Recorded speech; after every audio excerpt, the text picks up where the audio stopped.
কেমন আছো আমার ভাইরা? আমি আপনাদের ভাই কিরণ রয়। আজকে আমি একটা খুবই ইম্পোর্টেন্ট টপিক আপনাদের সামনে এনেছি। খুবই রিলেটিভ আর খুবই রেলেভেন্ট টপিক হচ্ছে, how to maintain your masculinity when people around you they mock, taunt, criticize you।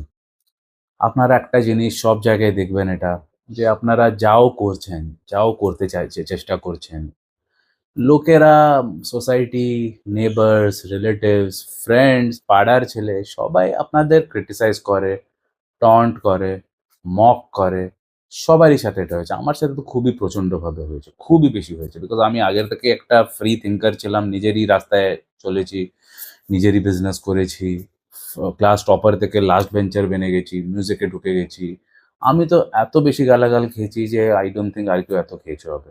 But that only made my resolve more stronger. ওতে আমি আরও বেশি স্ট্রং হয়ে গেছি। আর আমি কি করেছি, কিভাবে আমি I held my ground, I held my frame, এই সব কিছু আজকের ভিডিওতে বোঝাবো। তো আমি জানি যে এই ব্যাপারটা অনেক জনেদের সাথে এটা হচ্ছে বলে আমি এটাকে অ্যাড্রেস করব। তোমাদের ভাইয়ের হেসিয়াতে আমি আপনাদের ভালো করে এগুলো সব কিছু বোঝাবো। কিছুও যদি বেনিফিট পান তো একটা সুপার থ্যাঙ্কস দিয়ে দেবেন, which will go for charity. আমার সাথে 1:1 যদি বুক করতে চান, ইনস্টাগ্রামে ডিএম করে দেবেন। আমার হিন্দি চ্যানেলে বি ক্যারিশম্যাটিক কোর্সটা অবশ্যই নেবেন। খুবই নেক্সট লেভেল কন্টেন্ট চলছে, আপনারা গিয়ে দেখে নিতে পারেন, প্রিভিউগুলো দেখতে পাবেন। বি মিলিয়নের কোর্স ইংলিশ চ্যানেলে ডেফিনেটলি নেবেন যদি আপনাদের এই জব, ওই যে কর্পোরেট জব, ওই যে স্লেভারিটা ছেড়ে যদি নিজের early retirement, four freedoms which I talk about, ওইগুলো যদি চাই তো আমার বি মিলিয়নের কোর্সটা নিয়ে নেবেন। আর আমাকেও যদি কোনো ডাইরেক্ট বেনিফিট দিতে চান তো আমার যে গুগল বিজনেস পেজেস আছে, গিটার হল চেম্বুর আর কিরণ রয়স গিটার স্টুডিও, ওতে একটা 5 স্টার রেটিং ছেড়ে দিতে পারে। তো আজকের ভিডিওটা আরম্ভ করা যাক। তো ভাইরা, আমার ফার্স্ট পয়েন্ট হচ্ছে acknowledge the reality.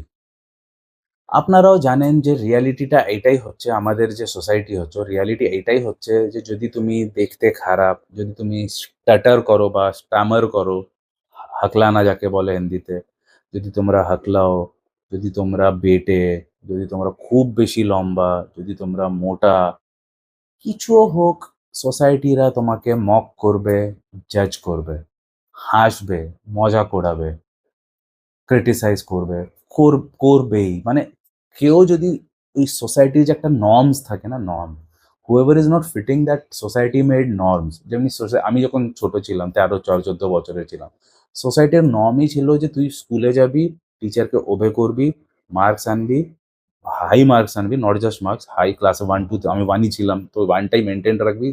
That was expected of me. And যতদিন আমি ওই হিসাবে চলছিলাম ততদিন সোসাইটির আমার সাথে কোনো প্রবলেমই ছিল না।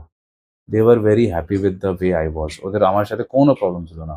আর 13 বছরের বয়সে আমি গিটার্স আরম্ভ করেছি। বিকজ 9-10 বছর যখন আমার বয়স ছিল তখনই আমি, আমার বন্ধুরা আমার থেকে বয়সে বড় ছিল, 4-5 বছর বড় ছিল। তো ওরা সব হেভি মেটাল ফ্যান্স ছিল, সব মেগাডেথ, মেটালিকা, জুডাস প্রিস্ট এইসব শুনতো ওরা। তো ওরা আমাকে ক্যাসেটস দিত। তো আমি 9-10 স্ট্যান্ডার্ড থেকেই হেভি মেটাল ফ্যান বেনে গেছিলাম, রক ফ্যান বেনে গেছিলাম, হার্ডকোর, গানস এন্ড রোজেস, সব সব সব টপ ব্যান্ডস, মানে হেভি, যত হেভি অত। আমি সেপালচুরার খুব বড় ফ্যান ছিলাম, Megadeth, Metallica, Judas Priest. In fact Judas Priest Painkiller was the first album which I heard which got me into heavy metal, Painkiller album. দিয়ে রাস্ট ইন পিস, মেগাডেথের রাস্ট ইন পিস অ্যালবাম আমাকে heavy metal এনেছে। 13 বয়সে, যখন 13 আমার বয়স ছিল, তখন আমি আমার ফার্স্ট গিটার আমাকে আমার মা কিনে দিয়েছিল, ইলেকট্রিক অ্যাকোস্টিক সবই কিনে দিয়েছিল, দুটোই একসাথে।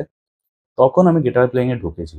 আর তখন আমি ডিসাইড করে নিয়েছিলাম ইট ইজ অনলি গিটার্স দ্যাট আইল be doing for the rest of my life. আমি আর কিছুই করার নেই, আমি মিউজিকেই করবো, যাও করার যাও, বিজনেসও করার যাও, প্লে করার। তখন তো আইডিয়া ছিল না মাইন্ডে যে আমি এত বড় এম্পায়ার, আজকে 44 এজে I have guitar Empire. For those who are not aware বলে দিচ্ছি, আমি ইন্ডিয়ার সব থেকে largest chain of music training academies, guitar showrooms, guitar factory owner হচ্ছি আমি। আমার 8টা ব্র্যান্ড অফ গিটার্স মার্কেটে চলছে, which we export throughout the world. এশিয়াতে তো ছিলই, এখন আমরা ইউরোপও আরম্ভ করে দিয়েছি, ইউএসও আরম্ভ করে দিয়েছি। সব জায়গায় আমার মাল যাচ্ছে। তো ওই টাইমে তো আমি জানতাম না যে আমি গিটারের এত বড় এম্পায়ার হবে। বাট তখন আমি ভিশনটা দেখে নিয়েছিলাম যে it is only guitar related only that আইল be doing for the rest of my life. বাবার বিজনেস তো করবো না, ইলেকট্রিক্যাল বিজনেসটা তো আমি করবো না। তো যখন থেকে আমি ওই ডিসিশনটা নিয়েছি, তখন থেকে সোসাইটি আমার আগেনস্ট হয়ে গেছে। বিকজ ওরা তখন দেখছে যে আমাদের মতো তখন রোহিণী পড়া করছে, বিকেল বন্ধুদের সাথে আড্ডা মারছে, ঘুরতে যাচ্ছে, তাই এখন ম্যান অন এ মিশন হয়ে গেছে। বিকজ আমি আমার যত টাইম পাচ্ছি, স্কুল যাচ্ছি, ফেরত এসে শুধু গিটার প্র্যাকটিস, বাস। রুমে লক করে নিতাম, খাবারও খেতাম না, বাথরুমও যেতাম না, কিচ্ছু না। বিকজ আমি যা নেশা ছিল আমার জন্য গিটার। আমি খুব অ্যাডিক্টিভ লোক হচ্ছি। আপনারা জানেন আমি অবসেসিভ লোক হচ্ছি। যা করি ওতে ঢুকে যাই। বলে আমি যাও করেছি ওতে আমি খুব প্রচন্ড সাকসেসও পেয়েছি। আর খারাপ জিনিসগুলোতে খারাপও হয়েছে। ফর এক্সাম্পল আমি যাতে ঢুকে যাই তো ভালো জিনিসটাও বেশি করেছি, খারাপ জিনিসটাও বেশি করে করেছি। For example smoking, chain smoker ছিলাম। ড্রিংকিং, হার্ডকোর ড্রিংকার ছিলাম। ওর ছাড়া আর কিছু করিনি আমি। ড্রাগস-ট্যাগ কখনো নিইনি আমি। বাট যা মানে ভালোগুলোতেও অনেক ভালো হয়ে গেছি, খারাপগুলোতেও অনেক খারাপ হয়ে গেছি। ওইটা আমার একটা ডাবল এজেড সোর্ড। বাট আমি যা খারাপ ওইগুলো সবগুলোকে এলিমিনেট করে দিয়েছি বলে ৮ বছর আগে সিগারেট ছেড়ে দিয়েছি, ৪ বছর আগে ড্রিংকস ছেড়ে দিয়েছি। আর আপনারা তো জানেনই আমি এখন ফাস্টিং করছি। জাঙ্ক ফুড তো একেবারেই না, কার্বোহাইড্রেটসও আমি খাইনি ৪ বছর ধরে। এখন মানে ভালো জিনিসগুলোকে রেখেছি বিকজ আমি আমার নেচারটা জানি যে ভালো জিনিসটা করলে আমি ওটাই করে যাবো ভালো করে। খারাপ করলে খারাপটাই আমি বেশি করে যাবো। আমি আমার পার্সোনালিটি টাইপটাকে বুঝে গেছি। তো ওইভাবে আমি নিজেকে পুরো মোল্ড করেছি আর পুরো ট্রান্সফর্ম করেছি নিজেকে, আপনারা দেখতেই পাচ্ছেন। তো ওই টাইমে আমার যা অবস্থা হয়েছিল সব জায়গা থেকে গালাগাল। নেবার্সরা, সোসাইটির, আমার রিলেটিভসরা তো মাঝখানে আমাদের যখনও আমার মামাদের মানে বাড়িতে যখনও গেট টুগেদার হতো, তো আমাকে ওরা মাঝখানে দাঁড় করাতো। সব্বাই মিলে আমার মানে পাম মানে পুরো কেসটা নিত ভালো করে। সব্বাই আমার মানে পাঞ্চিং ব্যাগ ছিলাম আমি। ভালো করে আমার যত খুশি ওদের যে লাইফের যে ফ্রাস্ট্রেশন আমার উপর বের করে দিত। যেটা কি করছিস? গিটারে কিছু থোড়ি হবে তোর, কিচ্ছু হবে না গিটার, তোর দ্বারা কিচ্ছু হবে না, তুই একটা লুজার থাকবি। এই ওই খুব করে গালাগাল দিত আমাকে। বলে আজকের তারিখে আমার কোনো রিলেটিভ নেই। জানেন আপনারা? আপনারা জানেন হবে আমি রিলেটিভদের স্নেকস বলে মনে করি, স্নেকস, সাপ। কারণ তখন আমাকে ওরা খুব গালাগাল দিয়েছে। আর যখন আমি 21 এজে যখন আমি খুব বড় বেনে গেছিলাম, তখন সবাই বলছে, "আরে আমার রিলেটিভ কিরণ রয়ের আমি মামা, কিরণ রয়ের আমি কাকা, কিরণ রয়ের আমি এই, কিরণ রয়ের আমি ওই, হ্যানা-ত্যানা।" সব আমার তখন ক্রেডিট খেতে এসে গেছে, ফুটেজ খেতে যে আমি কিরণ রয়কে চিনি। আমি বলছি, "পালা এখান থেকে। কিছুই না তুই আমার কোনো রিলেটিভ নেই।" তো আজকের আই মেইনটেইনড দ্যাট আজ অব্দি আমার কোনো রিলেটিভ নেই, কিচ্ছু না। শুধু একটা বাবা আছে, তারও সাথে আমার জমে না। বাস। বাট বাবাকে তো আমি চেঞ্জ করতে পারি না, তো বাবা আছে। আর আমি একটা সিঙ্গল ফাদার হচ্ছি, আমার ২ টো বাচ্চা আছে বাস। ও ছাড়া আমার কেউ নেই, কিচ্ছু না। আমার ভাই-বোনের সাথেও আমার কিছু খাস কিছু আমার সম্পর্ক নেই। ওরা নিজের লাইফে বিজি। দূরে ভাই হয়তো ইউএসএ তে, বোনও বিয়ে করে আলাদা আছে। মানে আমার কারো সাথে কনট্যাক্ট নেই। I love to live that way. But এইটাই আমি বোঝাচ্ছি যে আমি এটা নিজে দেখেছি, নিজের চোখে বলে আমি জানি যে আপনারা যারাও এটা দিয়ে হচ্ছেন, তো এটাকে আমি অ্যাকনলেজ করছি। আর আপনাদের আমি এইটাই বোঝাচ্ছি আমার ফার্স্ট পয়েন্টে যে অ্যাকনলেজ করতেই হবে আপনাকে। ও ছাড়া আর কোনো উপায় নেই। অ্যাকনলেজ করতেই হবে যে গালাগাল তো খাওয়ারই আছো। গালাগাল পাবি কারণ ইন্ডিয়ান সোসাইটিটা না হার্ড ফলোয়ারদের সোসাইটি হচ্ছে। খুব মিডিওকার থিংকিং হচ্ছে এখানকার লোকেদের। আর সিন্স ওদের থিংকিংটা মিডিওকার, ওরা অন্যরা যা করছে ওটাই করবে। যে ভাবো আমাকে ১০ জন গালাগাল দিচ্ছে। আরো ওই টাইমে যখন আমি সাকসেসফুল ছিলাম না, যখন আমি একটা আলাদা রাস্তা সিলেক্ট করেছিলাম, তখন ১০ জন গালাগাল দিচ্ছে। আরো ১০ জন ওদের জয়েন করে নেয় গালাগাল দেওয়ার জন্য। তো আমি এত গালাগাল খেয়েছি, that is what has shaped me to this ruthless alpha male that I am today. খুব গালাগাল খেয়েছি তারই জন্য। আমার নেক্সট পয়েন্ট হচ্ছে ডাবল স্ট্যান্ডার্ডস অফ সোসাইটি। সোসাইটিতে একটা ডাবল স্ট্যান্ডার্ড কি আছে যে এরা যখন তোমাকে গালাগাল দিচ্ছে, সবাই মক করছে, ক্রিটিসাইজ করছে, যেটা আমার সাথেও হয়েছে। আর তখন যদি তুমি চুপ থাকো, তো ওরা তোমাকে উইক মনে করবে। একেবারে উইক, কমজোর মনে করবে তোমাকে। বাট যদি তুমি রিটালিয়েট করছো, তাহলে ওরা বলবে যে এটা তোর ভ্যালুস, তোর মা-বাবা তোকে এটা শিখিয়েছে। আমি এগুলো সব নিজের এক্সাম্পল দিয়ে বলছি। তো আগে আমি চুপ থাকতাম। যখন আমার রিলেটিভরা আমাকে আমার কেস নিত ওরা যখন, আমি তখন চুপ থাকতাম। বাট পরে আমিও এখন শুনে নিতে পারতাম। তখন আমি স্কুলে ছিলাম। বড় হওয়ার পরে তো আমি ওদের ১২ টাই বাজিয়ে দিয়েছি। স্কুলের পরে তো আমি যখন লেট টিনস এ ছিলাম তখন তো আমি সবার মানে বলছি না আমি ওয়ার্স্ট নাইটমেয়ার বেনে গেছিলাম ওদের। পুরো একেকজনের সাথে বদলা নিয়েছি আমি। বাট আমি স্কুলের কথা বলছি যখন আমি 8-9 তে ছিলাম। তখন আমি আগে যখন আমি 7th 8 6-7 তে ছিলাম তখন শুনে নিতাম। বাট 8-9 তে যখন আমি গেছি, তখন আমি উল্টে জবাব দিতে লেগেছি ওদের। ওরা আমাকে যদি ক্রিটিসাইজ করছে, আমি ওদের বলতাম যে, "তোমার তো শালা পেটটা" মানে আমার কোনো মামা আমাকে ভাবো কিছু শোনাচ্ছে আমাকে যে, "তোর এটা দিয়ে কিছু হবে না, মিউজিক দিয়ে কিছু হবে না, রাস্তায় ভিক্ষে করবি, রাস্তায় গিটার বাজাবি" এইসব আমাকে বলতো। আমি বলতাম, "তুমি তো ইঞ্জিনিয়ার হচ্ছ না?" কোন ইঞ্জিনিয়ার? Mechanical engineer. কি করে নিয়েছো? একটা গাড়িও আছে তোমার কাছে? হ্যাঁ? স্কুটারও কেনার তোমার কাছে টাকা নেই। পাবলিক ট্রান্সপোর্টে ট্রেনের ধাক্কা খেয়ে রোজ অফিস যাও, রোজ অফিস থেকে আসো। তখন তোমার ইঞ্জিনিয়ারিং তোমার যে মেকানিক্যাল ইঞ্জিনিয়ারিং ডিগ্রি আছে ওটা কি দিয়েছে তোমাকে? একটা তো স্কুটার কিনে দিতে পারলেন না। মামিকে দেখি রোজ যখনই অকেশনে আসে সেম শাড়িটা পরে আসে। একটা শাড়ি তো কিনে দিতে পারলে না নিজের বউকে। তো আমাকে কি জ্ঞান দিচ্ছ? তখন শুনে ওরা একদম আগুন। যে এইটা তোর ভ্যালুস, তোর মা-বাবা তোকে এইটা শিখিয়েছে, এমনিভাবে কথা বলতে শিখিয়ে। তো ওদের আমি যা দিয়েছি, যা রিপ্লাই দিয়েছিলাম, এক্সাক্ট এই রিপ্লাই দিয়েছিলাম আমি। তো তুমি বুঝতে পারো যে ওদের আমি ইগোটাকে কি খারাপভাবে হার্ট করেছি। তখন ওরা বলবে যে তোর কোনো ভ্যালুজ নেই, তোর কিছু নেই। So it is like the double standards of society. বুঝছো? আমি এটাই তোমাদের অ্যাকনলেজ আগে করাচ্ছি, দিয়ে ওটাকে কিভাবে হ্যান্ডেল করতে হয় সব বোঝাবো আমি। বাট আগে অ্যাকনলেজ করো যে হাউ ইট ওয়ার্কস। যে যদি তুমি চুপ করে শুনে যাচ্ছ ওরা যা বলছে, ওরা মাথায় চড়ে যাবে, তোমাকে উইক ভাববে ওরা। বাট তোমরা the moment you start giving it back the way I gave it back to them, ওরা বলবে যে how dare you talk to me like that, এইভাবে কথা বলছিস, এইটা তোর মা বাবা তোকে শিখিয়েছে, সেটা তোমার মা বাবার উপরে চলে যাবে। That's a way of gas lighting basically, হ্যাঁ, যেটা লেডিজরা খুব এক্সপার্ট থাকে। ইনফ্যাক্ট আমার মামি তখন বলতো তোর মা বাবা তোকে এইটা শিখিয়েছে, মানে they will try to make you feel guilty. ওরা যেটা করছে ওটা দেখছে না। তুমি যখন রিটালিয়েট করছো, একটা মানে কুকুর রাস্তায় আছে, তুমি ওর ল্যাশ টেনে যাচ্ছ, ওইটা দেখছো না। যখন ও একবার কামড়ে দিল তোমাকে, তোমরা দেখছো আরে এ আমাকে কামড়েছে, আরে তুই ওর ল্যাশ টেনে যাচ্ছিস, তুই ওইটা কেন দেখছিস না? তো ঠিক ওইভাবে this is how it work. So you should acknowledge that সোসাইটিতে মানে এই ডাবল হিপোক্রিটিং, এই হিপোক্রিটিক্যাল নেচারটা খুব হাই হচ্ছে ইন্ডিয়ান সোসাইটিতে। এখন আমি আসছি আমার সব থেকে ক্রুশিয়াল পয়েন্টে, সলিউশন দিচ্ছি। Masculinity is not about reaction, masculinity is about presence. তো you will have to choose your battles very carefully now. সব ইনসাল্টগুলোতেই তুমি যদি রিপ্লাই দিচ্ছ, তো ওইটা লং রানে একেবারেই ভালো না। তো you have to maintain a dignified silence. If you want to maintain your masculinity, then you will have to choose your battles very well. ব্যাটলগুলোকে খুব ভালোভাবে তোমাদের সিলেক্ট করতে হবে। ১০০টা কুকুর এসে তোমাদের সামনে ঘেউ ঘেউ করবে, তো কি ১০০টা কুকুরের পেছনে তোমরা পালাবে পাথর নিয়ে? না, না। তো you will have to choose your battles very well. তো মেজরিটি মানে আপনাদের একটা স্টয়সিজম ফলো করতে হবে মাইন্ডটাকে। ম্যাসকুলিনিটির মানেই এটা হচ্ছে দ্যাট ইউ আর আনপারটার্ব। আচ্ছা, আজকেরই তারিখেই দেখে নাও, আমি যে চ্যানেলসে ভিডিওস বানাচ্ছি, আমি রেড পিল মুভমেন্টকে আমি ভালো মানে লিড করছি বলতে পারো। তো কি আমি কি কিছু পাচ্ছি না? হাজারটা লোক আমার উপরে রিঅ্যাকশন ভিডিওস বানাচ্ছে, এই করছে, ওই করছে। বাঙালি দেখো সবথেকে খারাপ, আমি তো এটা বলেওছি আগেই। আমার আপনারা হিন্দি চ্যানেল আপনারা অনেকজন আমার হিন্দি চ্যানেলে আছেন হবেন, দেখবেন হিন্দি, ইংলিশ, বাংলা ৩ টে চ্যানেল আছে। আপনারা দেখবেন বাঙালিরা সবথেকে বেশি খারাপ হচ্ছে, সবথেকে বেশি। মানে বাঙালিরা আমাকে বেশি অপোজ করছে। বিকজ কেন? ওর একটা রিজন আছে সাইকোলজিক্যাল। বাঙালিরা কি হচ্ছে, দে আর ইউজড টু, ওরা এই গুলামি মেন্টালিটিতে থেকে ওরা ইউজড টু হয়ে গেছে। তো আমি ওদের একটা নতুন রাস্তা দিচ্ছি, তো they are uncomfortable to get into that new zone. ওদের আমি I am encouraging them to have a mind of their own, job টব ছেড়ে বিজনেস করতে আমি সব নতুন রাস্তা দিচ্ছি, তো ওরা এখন কমফর্ট জোন থেকে বাইরে বেরোতে চাইছে না। তাহলে একটা জিনিস নোটিস করবে, বাঙালিদের সব থেকে বেশি ফোসকা পড়ছে গায়ে আমার কন্টেন্ট দিয়ে, বাঙালিরা সব থেকে বেশি। তো আমাকে if you ask me the worst people of the, মানে আমি তো দেখছি না, আমি এতজনের থেকে আমি ভিডিও বানাচ্ছি, কন্টেন্ট ক্রিয়েটর হচ্ছি, তো বাঙালিরা সব থেকে খারাপ আমি দেখেছি। যারা বাঙালিদের থেকে সব থেকে খারাপ রেসপন্স আসছে, because they are not prepared. বাকিরা তো প্রিপেয়ার্ড হচ্ছে নিজেকে ইমপ্রুভ করার জন্য, বাঙালিরা ওই ভাত মাছ খেয়ে হ্যাপি আছে, দিব্যি আছে, ওদের কিছু চেঞ্জ করার নেই। তো বলেই আমি আপনাদের এই কথাটা বোঝাচ্ছি যে সবাই অনেক কিছু বলবে, এখন অনেক কিছু বলছে, তাকে আমি কিছু স্টপ করছি?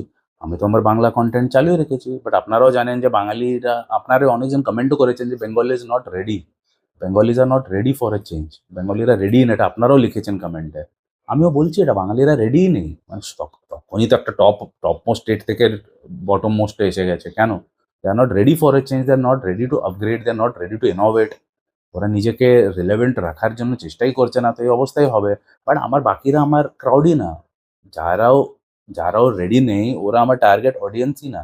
যদি ৪ জনকেও আমি যদি চেঞ্জ করতে পারি, ওরা আমার টার্গেট অডিয়েন্স হচ্ছে। ৪ জনকেই আমি করছি, আর that is I am going as per my target, বলে আমার কোনো প্রবলেমই নেই। বুঝছেন?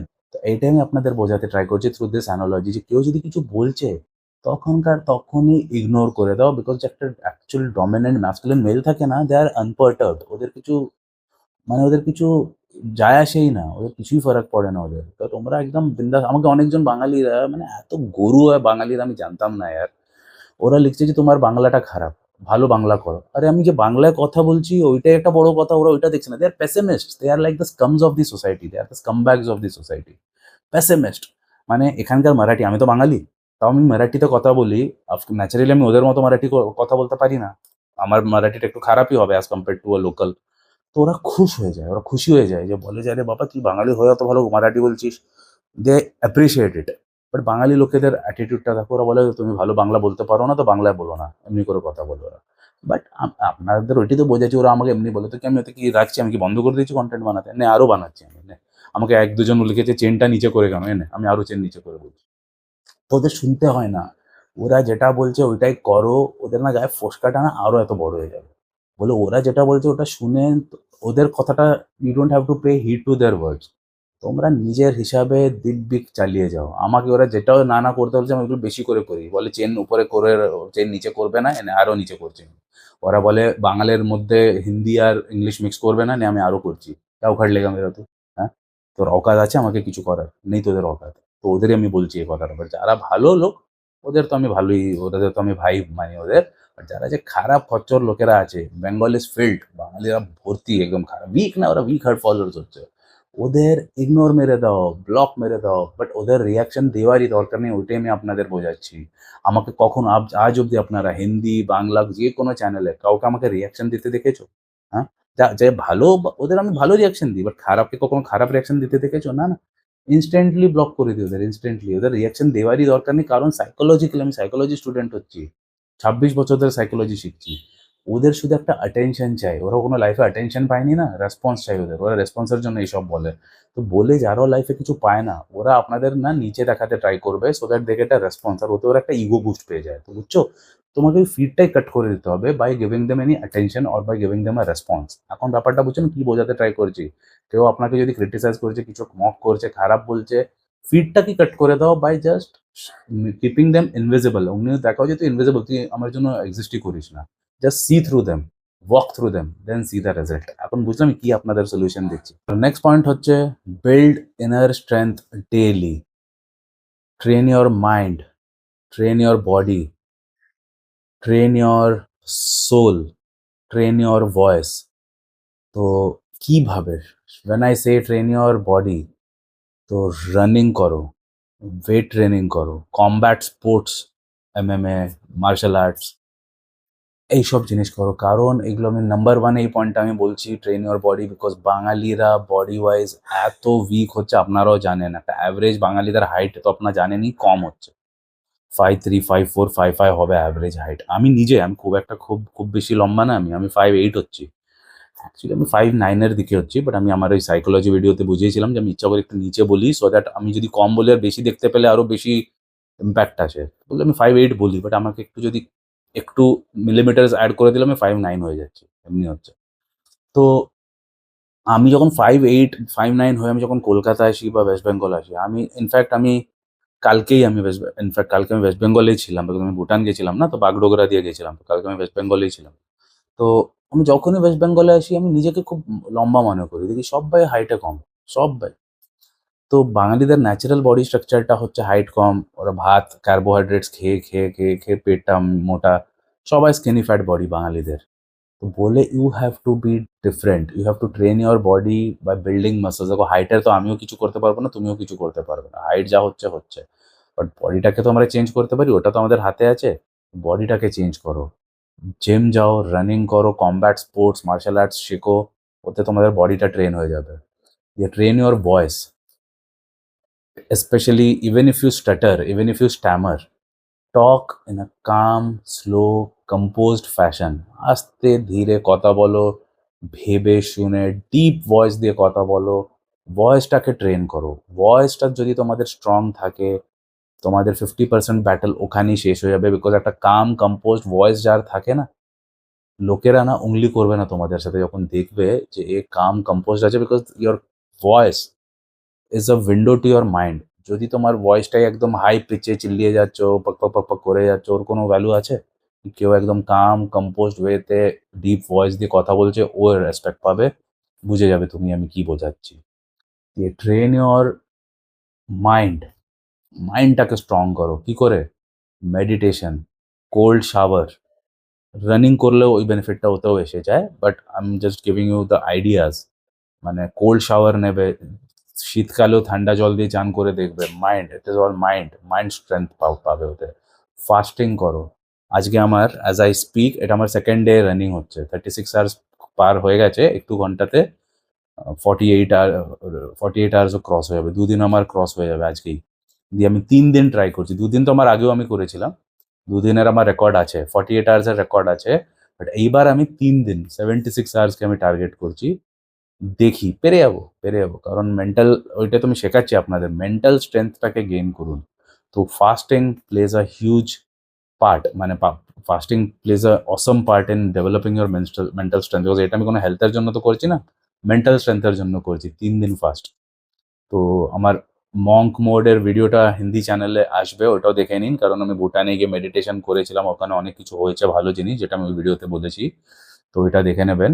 বাট কিছুও করে নিজের মাইন্ড, সোল, বডিকে ট্রেন করে স্ট্রং করবেন। অটোমেটিক দেখবেন যে আপনার একটা আলাদাই লেভেলে থাকবেন। সোলের জন্য if you ask me how do I strengthen my soul? Learn one musical instrument. কিছু আমি গিটারিস্ট হচ্ছি বলে বলছি না। আপনারা কিবোর্ড, বেহালা বাজাতে পছন্দ করেন, যাও একটা মিউজিক্যাল ইন্সট্রুমেন্ট শিখবেন। বিকজ ওতে তোমাদের সোল, বিকজ দেখো আপনারা যেখানেও দেখেন সব মেকানিক্যাল লোকেরা, হার্ড ফলোয়ার্স, পুরো দিন পালাচ্ছে, আসছে, জব যাচ্ছে, আসছে, গালাগাল খাচ্ছে, ইএমআই ভরছে, মাল খাচ্ছে, মরে যাচ্ছে, মানে কেউ মানে আনইন্সপায়ারিং লাইফস কাটাচ্ছে। You don't have to be that. Just learn one musical instrument, you will get a clear connection with your soul. আমি নিজে ওটা করি বলে বলছি। এই জিনিসগুলোকে করো, আপনারা নেক্সট লেভেলে পৌঁছে যাবেন। আমার আরো পয়েন্টস আছে, বাট আজকের ভিডিওটা খুব বড় হয়ে যাবে বলে আমি এখানেই স্টপ করছি আজকের ভিডিওটা। এর পার্ট 2 টা আমি কালকে শুট করব। কালকে শুট করে এর পার্ট 2 টাও আমি ঢালবো। ওতে আজকে আমি যতগুলো পয়েন্টস বললাম, অতই পয়েন্টস আমার পার্ট 2 ভিডিওতেও আছে। এখনো শেষ হয়নি ভিডিওটা। কালকে আমি রিজিউম করছি। জয় হিন্দ।